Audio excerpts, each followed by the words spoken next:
I think it's really important to set an environment that allows for people to learn certain things. What do I mean? I think there's a lot of situations where we grow up in homes where your parents are telling you one thing and they're doing the We're complete doing opposite. something else. Regardless of how many times you tell that child, Yeah. do not do this. They will do it. If your behavior communicates the opposite, They will, yeah, that communicates much, much louder. much louder. So the lessons that we are trying to teach our kids, We should leave them. exactly. Your child is going to respect you fully if you're the one who is saying, let us be home at this time. Let us have clear communication.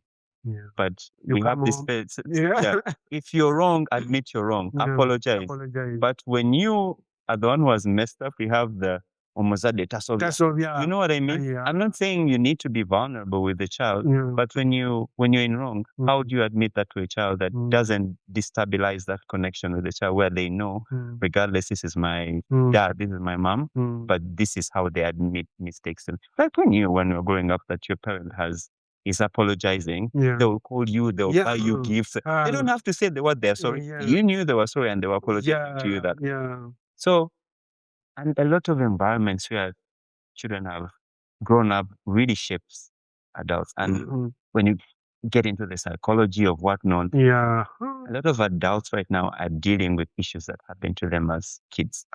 Childhood trauma, insecurities, confidence. It's actually also very how does somebody even correct from that? Exactly. So when you trace back to that, you see a bit of dysfunctionality with kids. And this is why you hear a lot of young people say, I want to do better. I don't want to be like my family. I want to be the one Someone to, is, you know what I mean? Yeah. And you'll find people take pride in that of saying, I'm the first person who has graduated from my family, which is a lot of pride. But when you look at the undertones of that, this is someone who has really spent so much time and energy into their school because they don't want to go back to what home looks like. You know what I mean? So for some people, it has shaped them. To some people, it's been used as excuses not to do better because you're like, regardless of what I do, this is what everybody from my background comes out.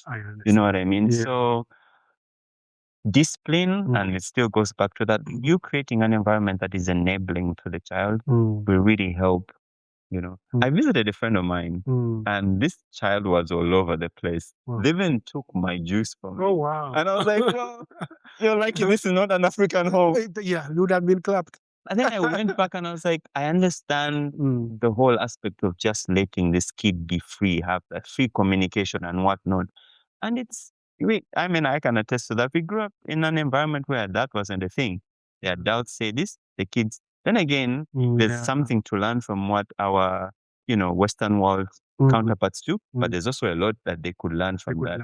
Like, I'm not going to let a child yell back at me. Yeah. That is not communication, Yeah. So the things that they do that make us go, no, But in terms of how they let creative freedom and how kids express themselves and how you can sit down with a child and have the most in-depth conversation and you're like, but wait a minute. This kid is actually, brilliant. There's not a lot of conversation. There's a lot more, do this, do that. Do because I am. Exactly. Instead of sort of shaping a child to appreciate action and consequence, you literally almost are like just pushing them out of what you think is wrong. And I think that's not better. The other one is better.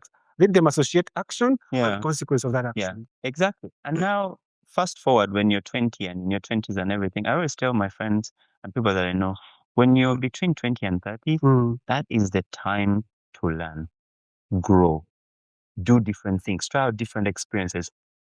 Personally, I use that time period in my life to do every single thing that came across as passion or curiosity projects.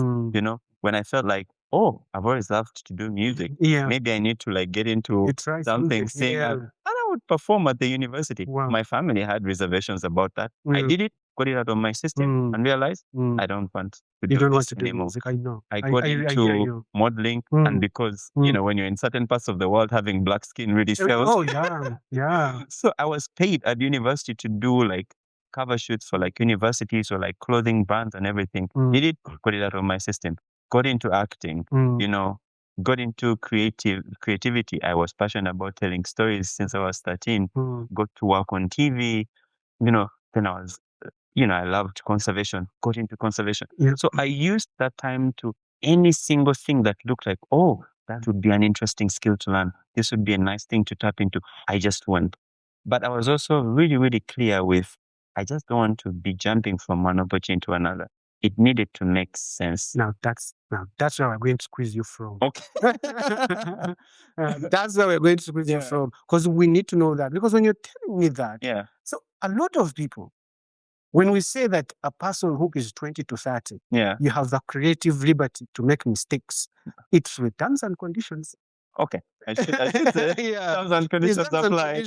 Because in a way, what you're describing, much as you're venturing, all I'm hearing is positive things. Right. I mean, there's nothing wrong with trying to sing. There's nothing wrong with trying to motivate. Right. But then some people, when they're in their 20s and 30s and they tell you the things that they want to try out, you're like, okay, my dear, what you want to try out, it looks like you're just trying it out, but you might need it 10 or 15 years to correct it. Right, yeah. So if you are to just, in your own way, in your own words, because I feel like there are mistakes that a person should really avoid in their 20s. Yeah. Because you can make it in your 20s and you need up to 38 to correct it. What are those? What is that line? What should a person look out for? Wow. Yeah. Okay. 20 to 30. I know we always just look at papers, whatnot as papers. But with how we are operating right now, within that time, please chase down certification. If you're finishing a degree, please make sure you have it. You have it. If you are interested in a skill and you're passionate about storytelling and videography, find certification for it.